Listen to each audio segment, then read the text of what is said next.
Hey, good morning, my friend. Welcome back to the Ride In. It's Tuesday morning, January the 13th.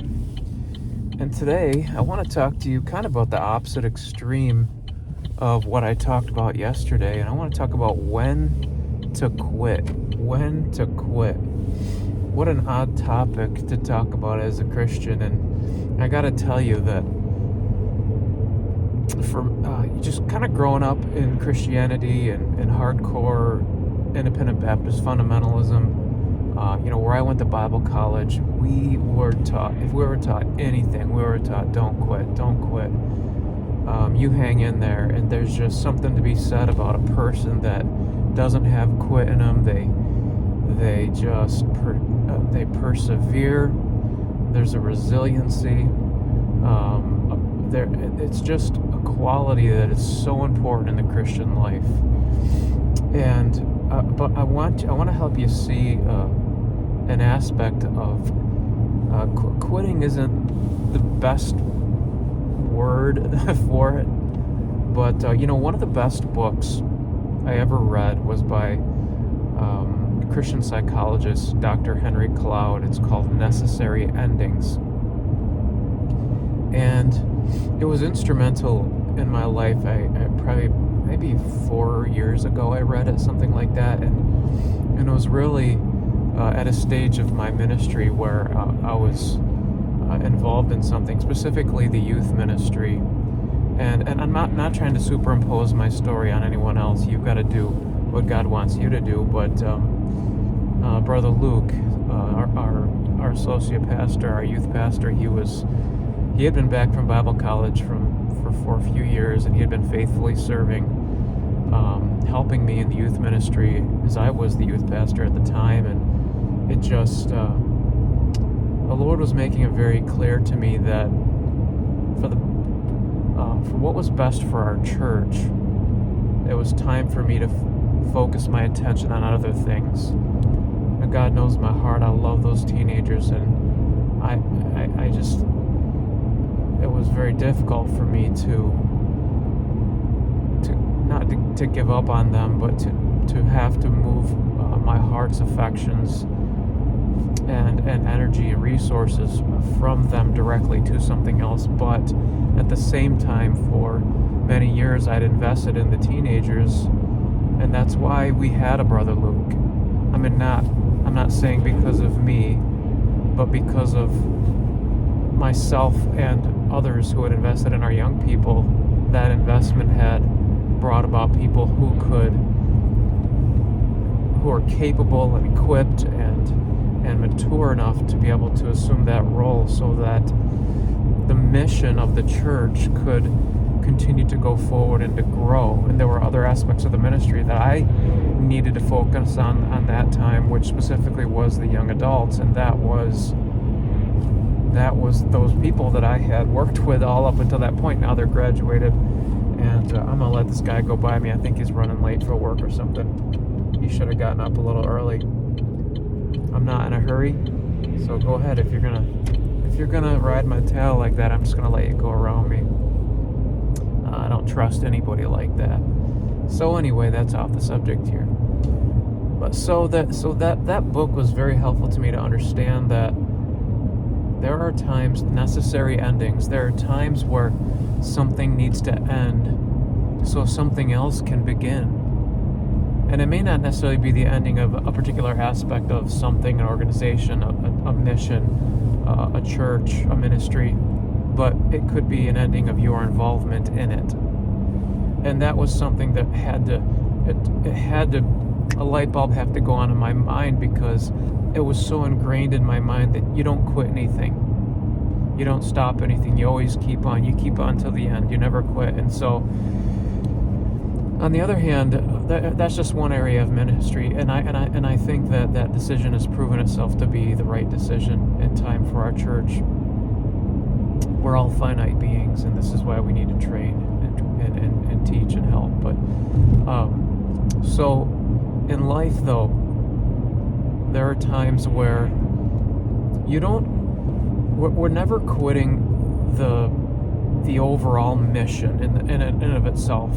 what I mean by that is the mission of God's calling, the mission of God's purposes, what He has called us to do as far as the Christian life, the work of the church. But there are aspects of that, and I think more specifically tactical aspects, that sometimes we need to consider.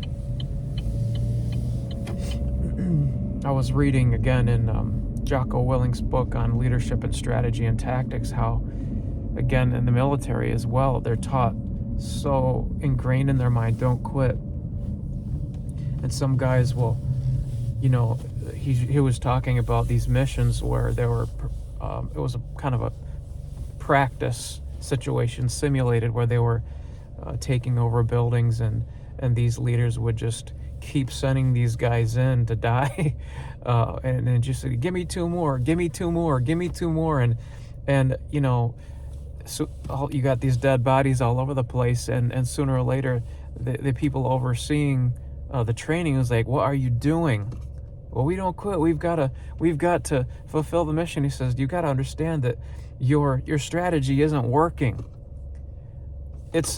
There are times when you retreat to regroup and to reassess. You got to detach and say, okay, the ultimate mission isn't being accomplished because of the tactical formula we're using to accomplish it. And you have to step back and say, what am I doing wrong? Why is so many people dying here?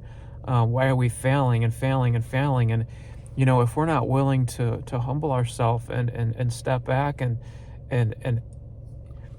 to retreat for a moment, we're not going to be able to find out what needs to be done to actually get the mission accomplished in the right way. There are times where you've tried and you've tried and you've tried and you've tried.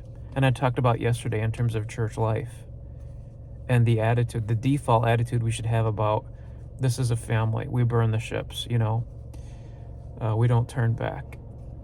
That being said, there are times, there are extreme times where, you've done everything in your power.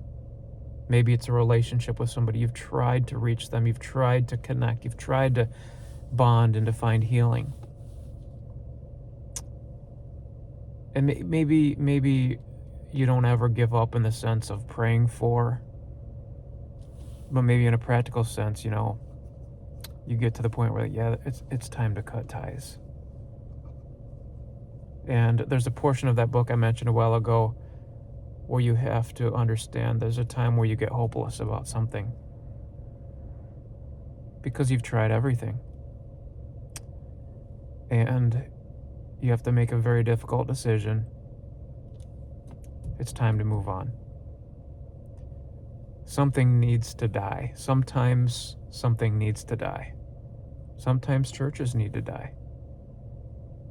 Sometimes a relationship needs to die. Sometimes a particular ministry, a particular organization, it was a valiant effort. There was good intentions. It was sincere. Maybe it was the right thing for a time, but now not so much. And it's time to move on, and we have to reassess. Maybe it's a strategy. Maybe it's people involved. Maybe it's the organization itself. But retreat or quitting, for lack of a better word, sometimes there is extreme times where it's time to make a career change. It's time to get this person out of my life. It's nothing but toxic. It's nothing but bringing poison. It's nothing but causing pain. And for maybe for your personal health and wholeness and well-being and healing, maybe for your marriage, for your family, you've got to do what you've got to do. Maybe this particular part of the mission has to go away so that the overall mission can be fulfilled. And what is that? It's that you fulfill the will of God for your life, and that you accomplish His purposes for His glory. That's the ultimate mission, that we never quit. So something might have to be quit. so that we don't quit. Does that make sense? So again, this is kind of the opposite side of the spectrum of what I talked about yesterday. I think we should go into a situation with a no quit attitude, with the ultimate of love and effort. And again, there's so many layers of this, but there are extreme times where it's time to move on. Those are difficult times, cutting ties, pulling up roots. But if it's the Lord's will, you got to do it. So follow God, trust him. And it's like, you think of Abraham, you know, he had to quit on Ur of the Chaldees to go towards Canaan. And it's just something that at times we got to do. I've had to do it. And sometimes you're going to have to do it as well. So amongst this idea of the no quit mentality, of the persistent, resilient mentality, keep in mind the difference between the micro missions and the macro mission, I think. Is that the way to say it? The big picture. I hope that helps you. I love you. Have a great day. Talk to you soon. Bye-bye.